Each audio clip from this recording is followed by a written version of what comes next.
Today's session of Team Engagement Live. I'm really excited you can all be here and join us again. And I'm very excited to welcome our guest today, Chris Wilson, who is known as a Chief Wellbeing Officer and also a stress scientist. So welcome, Chris. Yeah, thank you so much. Thank you. So Chris, we were talking a bit about your background, and I love this. You're on a mission to cure the burden of burnout, and you've got a background both in consultancy and mentoring elite performers, covering military, elite sports, performing arts, and corporate athletes. So Chris, maybe tell us a little bit. You're known as a stress scientist and also a Chief Wellbeing Officer. So tell us exactly what that person does. Yeah, thank you. So the stress scientist piece, I'm actually an exercise scientist on paper, but I use biomarkers in the body to map stress and immune function.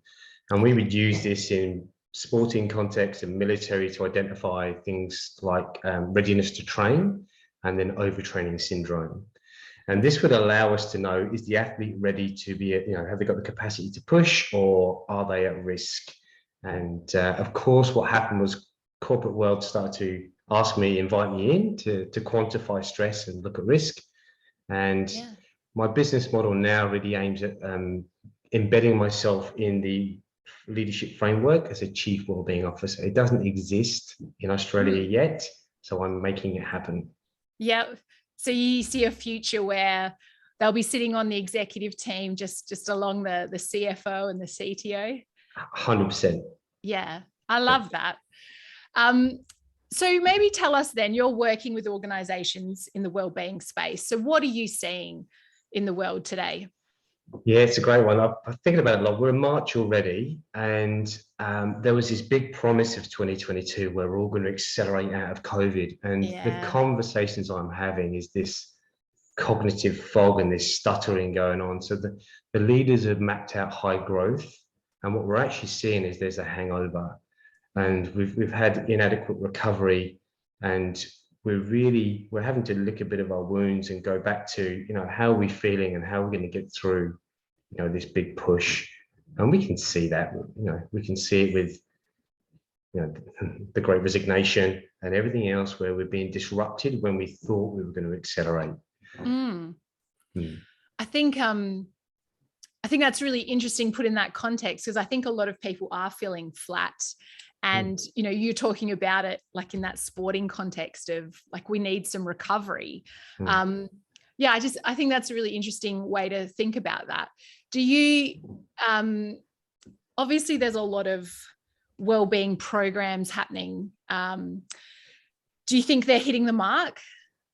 Yeah, so you're throwing me under the bus there, aren't you? So what we are seeing is that businesses are starting to invest back in their people.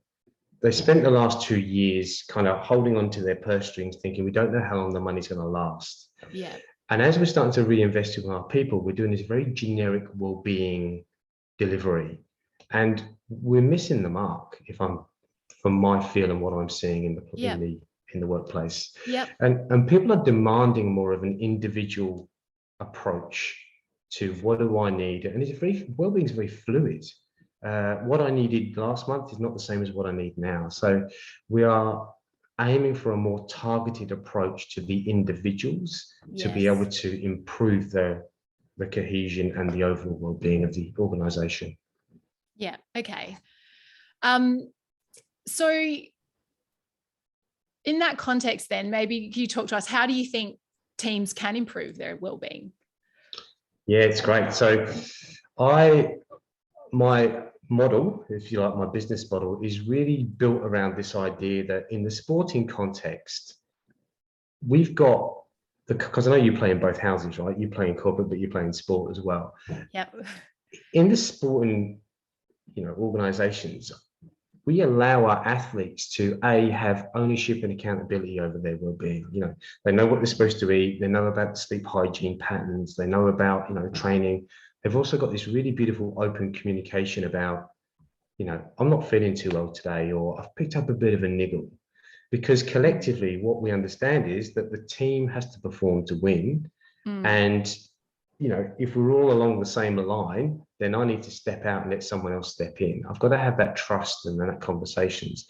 And so I don't see that in the workplace. I see it's all very much push, push, go harder, harder, but no one is allowing that conversation to happen. Yeah. And if we allow it, I'm not feeling too great. So can we regress the load for a little bit until you can recover and get back into your, capacity piece, and then you can go again. And so this real business rhythm is a bit disjointed and a bit counterproductive. It's all about acceleration and push with a serious lack of recovery. Yeah. Yeah, I love that. I think, again, I do love my sports analogies. So I feel like there's gonna be a lot of talking about sport here today, everyone. So apologies for that if you're not a sporting person. But yeah, again, thinking about the sports team, right? If someone's injured or subpar, we actually want them to own that, and we want them to, push. But then if it's legitimately an injury and your performance isn't going to be up here, which is what we expect, we need that to be transparent so that we can sub you off and bring on a replacement player who can perform well. It's almost, I guess, a thing of you'd be letting down the team if you were pretending you weren't injured and then playing subpar. Yeah. But now that I think of the workplace, that isn't how we treat people. So I think that's really interesting way to think about it, that we actually need people going, hey, I might need a rest on the bench so I can get back to 100% and give this team what they deserve. But that's challenging. If you have a team that doesn't do this, how do you help teams and team leaders transition to that? Yeah, so the data, I'm very conscious about my Pommy accent here, the data. So we have to be able to measure where people are right now. That's the baseline measure. So if I was to fitness test someone and then do an intervention and then retest, I can show change over time. And then I can map that out. In the workplace, what we need to be able to do is have refined metrics that tell us exactly how people are traveling right now. Yeah. And what that allows us to do also is build out this model. The center of my model is about self-regulation to co-regulation to organizational regulation. Okay. And it starts with self first. So if it's an educational gap, or we don't have the systems and process, or we don't have the culture to allow someone to regulate themselves, like it's a gung-ho all-in approach where we're just going to burn people out and chuck them out the door. On the flip side, what's happened with the skill shortage is that leaders are really struggling to hold on to their talent. Yes. And this is one of the big things. So this self-regulation piece first. What we end up doing then is we could then go into co-regulation. So we've now got teams that are holding each other accountable. This could be the coffee cup conversations. Like, oh, Noelle, how did you sleep last night? Oh, scores were a bit low today. Or where's your water bottle? I left it in the car. Go and get it, otherwise you'll be, dehydrated. This is the simple conversations we get when we're accountable for each other. And then finally, we want culture shifts where this is the accepted norm is this behavior. Yeah. And that's what we want to try and achieve. We can only do that by where are we now? What do we need? And where do we need the teams to be sitting? And how do we get them there? Yeah. Yes, I think hearing you say that, I'm sitting here going, we need a measurement of well-being. And obviously at Teamgage, that we feel pretty passionately about, you can't improve what you don't measure, right? So it also brings focus to everyone. If we're measuring this stuff and we go, well, okay, now we have focus, how can we nudge it higher? And I also think it's really interesting hearing you say about sort of going from self-regulation to team regulation. And this is something that I feel quite passionately about. And I think there's a lot of overlap with positive psychology, that to be your best, you actually need a support network around you in a high trust environment. So, if you don't have people you can lean on when you're struggling, it's a lot harder to hit any kind of high performance or sustainability in your performance. And so I think it's just interesting hearing you talk about the team. So would you say that, teams play a bigger part in, well, okay, let me ask, do teams play a bigger part in well-being than the org itself, than the organization? Depends on the size of the org. Like because we break the data up into, it depends on what's valuable to the client. So we could do sales versus ops. We could do Brisbane versus Adelaide. We could, we can layer it however you like. But the reality is we want to make sure that those people who are in direct contact with each other are accountable to each other. Yeah. Now that's a flip conversation, because when you're accountable to each other, if you've got people going, I'm going to push you as high as I can, if that's the accepted norm, then that's when we get a lot of, burnout, if you like. Yeah. Whereas if we've got a team that are collectively know where they're going, they know how to get there, and they've got the self-regulation piece involved, we actually get higher production, higher engagement, higher growth over time. So when in sport, we look at, linear periodized training programs, we look at macro, meso, and micro cycles. We break down everything. I know what your season looks like. I know what the month looks like, because we're focused on strength training. I know what your weekly routine looks like. So that's very short-term patterns. Yeah. With long-term gains. Okay. So in business, we want them to think, well, these short cycles of patterns that we create, I'm not feeling too good today, or I'm feeling good, I can do more. These conversations over time lead to a much greater growth pattern in the business. Yeah, okay. Well, that's really interesting. One of my next questions, which is a great segue, is, so what have you learned from working with high performance sport environments with coaches and teams and the individuals in those teams? What have you learned from that translates into the workplace, and how we can, I guess, not just drive better performance, but look after people in doing so? And I guess the argument is, by looking after them, you get better performance. Yeah, well, it's right. Burnout in its definition is a workplace issue. And what does workplace look like for us? I mean, I'm at home. You might be at home. The boundaries have gone. So this holistic approach is necessary. People are better onboarding than others with that idea. But what we do know is that if I know exactly the skills and techniques an athlete needs to be able to place. I know what, the usual patterns from last season's data. I know exactly what strength, agility, speed, all these things that I need my athlete to be able to do to be able to be competitive. Yeah. And then what I'm doing along each step of the way is I'm measuring you, testing you to see whether you've got the capacity to increase or decrease. And then we can reduce the risk of injury. Yeah. And we can get a more, what I call sustained elite level performance over time, rather than someone pushing really hard and then getting sick or becoming disengaged. Okay. So as an exercise scientist, I want the team to be as strong as possible for the season. Let's assume we want to get in the finals. When I get into the finals, I need the strongest possible team that I can present on the pitch or the field or the court at the end of the season. I don't do that by burning everyone out in the first 3 months. Yeah, okay. And that's what I want. If I'm injuring my players along the way, I'm actually weaker towards the end of the season. So this planned rhythm and pattern, and measuring along the way to adjust, suddenly well-being becomes very fluid and managed, as opposed to, well, if you're sick, just take time off. Yeah. So does that translate then to basically thinking about our work as seasonal? And obviously tech companies, so our dev teams work in sprint cycles in an agile process. So it's like, for those who aren't from that background, it's a plan out a chunk of work, and then we'll have 2 weeks to go and do it, and then we stop and reflect and look at what we learned, what we achieved, and then we go again in a new sprint. Are you sort of thinking that, or saying that sort of method of these cycles of work should be translated across the business? Yeah, 100%. I think take away the common conversation I have is it's all go all the time.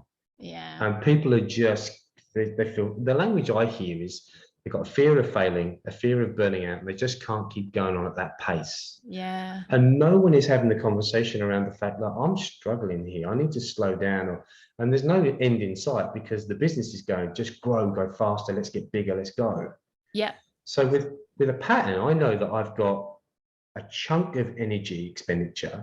Let's say 2-3 weeks. I'm going to sprint, your term. I'm not agile, but we're going to sprint for 3 weeks. Then I'm going to spend 1 week doing active recovery.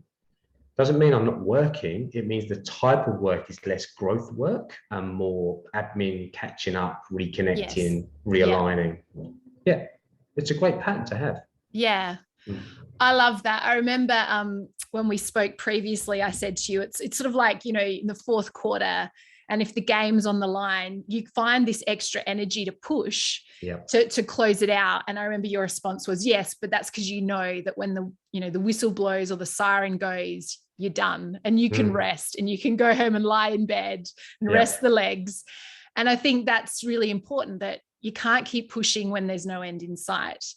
So what about, how does that translate to today's world where, you know, I think Julia in my last live was sort of saying a lot of people coming back to the office and there's just this sort of almost a fresh start. So what would you say to people now today? What's a takeaway tip if we've got some team leaders about how to better engage their teams if it's been a bit a bit chaotic in the last couple of years? What can they do today to better engage their teams? Okay, my first step is always reconnect. And I'm going to stick to that pattern. Reconnect with yourself first. Take some time. It's quite offensive if I say to businesses, push the pause button. That's not possible. But we need to allocate some time here to look at self and go, right, what's going on? How am I feeling? Because I'm sure that translates across, you know, the workplace. Yes. What am I doing? And then really start to have the conversations in-house about, right, how are we reconnecting with the teams? And it's not just reconnect as in go for a beer, it's realign, cultural alignment, sort out your health metrics. So we reconnected with self again on the holistic model, if you like. Yeah. And then, you know, how are our resilience patterns traveling? You know, do we feel like we've got the resources to cope with the current demand? And having those conversations about how we're going and what we're doing, you're going to have some really honest, look you in the eye moments of going, I'm doing okay, I'm not doing so well. I've got kids that are sick at home. I'm really worried about what's going on right now in the world. This is an important conversation about reconnecting on a human level, because you've been in the trenches together for a long time. Yes. They've got through the last 2 years, which is fantastic. It's what we do next and how we gather up the troops, have the open conversations, and just reconnect with where the business is going and how you can contribute to that journey. Yeah.